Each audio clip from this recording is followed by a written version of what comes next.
Have you ever had a gut feeling about something but ignored it because it didn't make logical sense? Have you ever felt like you couldn't trust yourself because of past mistakes or failures? Well, on today's video, we are talking about learning to trust yourself again.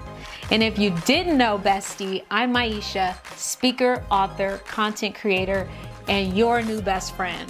I provide weekly videos to inspire, motivate, and empower you to live a happier, healthier life.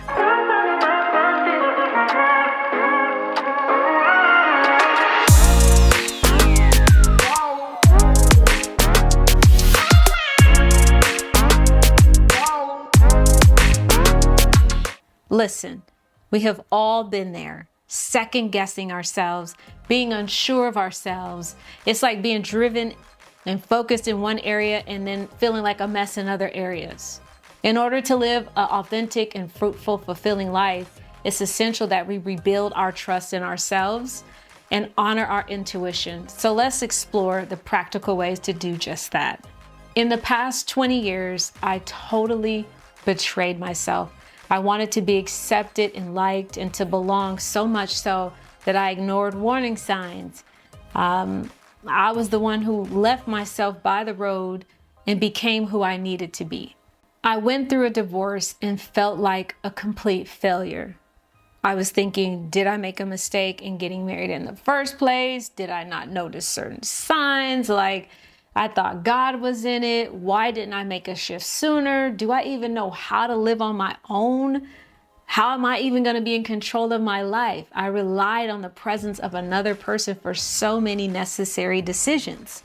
I'm thinking, is that wrong? If you were to ask me, what do you want? What do you like? I couldn't answer that question honestly and authentically because I didn't know.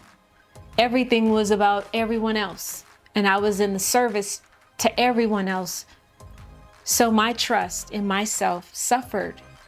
For the first few months of my single life, I would call my mom and ask, what should I cook for dinner? Or if I was at the furniture store, I would take pictures and send it to her, like, which bed should I buy? I needed someone to co-sign that the decision I was making was a good one.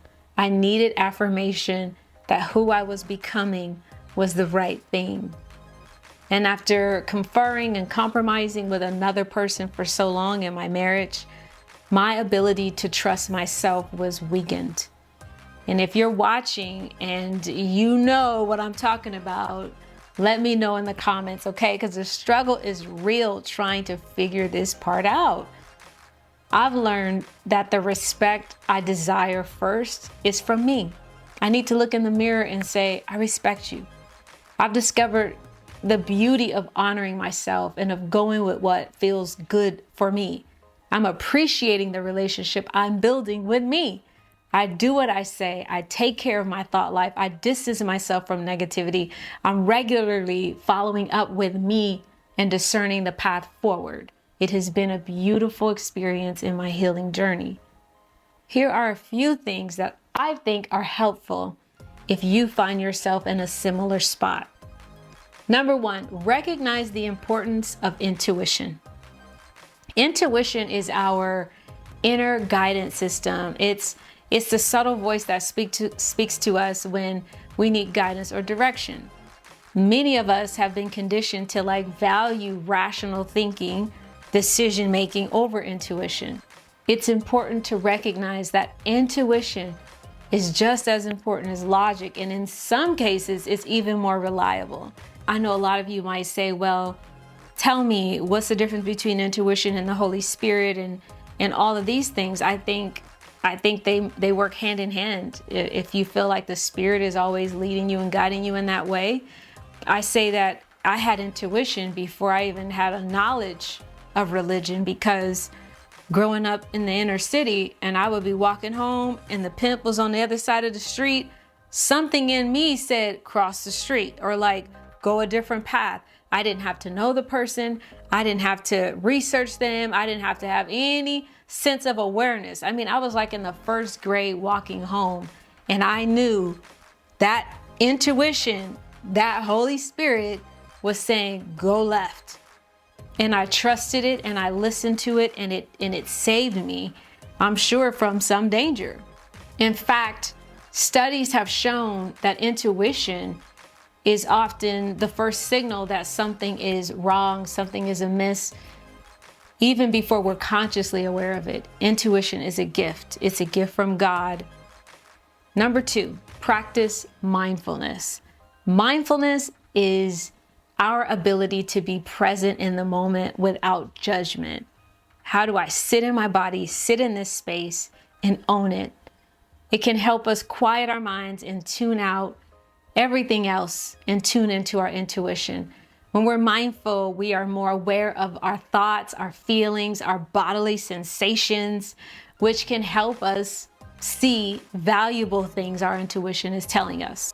Mindfulness can be practiced in so many ways: meditation, yoga, taking a few deep breaths during the day. I know I practice meditation every morning, and it has become one of my favorite things to do to quiet my thought. I think I'm like at 3 minutes of just no thought about anything, and sitting and being present with myself and my body. It helps clear out a lot of junk too.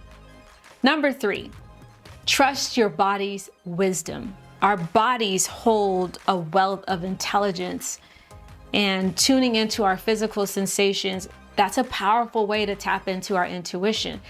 For example, if you're considering a job offer and your stomach is up in knots at the thought of accepting it, that may be a sign that the job is not right for you. On the other hand, if you feel light and energized when you think about an opportunity, that may be a sign that's aligned with your values, and it's something that's in purpose for you. Number 4, take small risks. Building trust in ourselves requires taking small risks and stepping outside of our comfort zones. It is so important. You can start small. Try a new hobby, say no to a request that doesn't align with your values, or speak up in a meeting with a new idea. As you take these small risks, notice what happens. Did you feel more alive, more energized, more confident? Each small success builds upon the last, helping you to trust yourself more and more. Number 5, forgive yourself. It's so important to let go of past mistakes and to forgive yourself. We all make mistakes. It's a natural part of our human experience. However, when we hold on to guilt and shame and self-blame, it quiets our voice, it shuts down our intuition, and makes it harder for us to trust ourselves. Practice self-compassion and remember that you're doing the best that you can with the tools you have. I'm on the journey with you, and I'm learning every day how to own my voice, how to trust my intuition, my inner guidance, the Holy Spirit. But rebuilding trust in ourselves and honoring our intuition is an ongoing journey that is so worth it. And every day I'm getting stronger and stronger. I've had my little bumps on the road, and guess what? That's okay. Recognize the importance of it. Practice your mindfulness. Trust your body's wisdom. Take small risks and forgive yourself. We can begin to live like an authentic, fulfilling life. Remember, your intuition is one of your most valuable guides. Listen to it, trust it, honor it. Where are you still struggling to trust yourself? Let me know in the comments. Let's continue this conversation. What's one takeaway from this video? Remember, you are doing the best you can. Give yourself grace. And if you haven't already, like, subscribe, and comment. Don't forget to check out the links in my description. There's some fun stuff I'm cooking up. See you next time.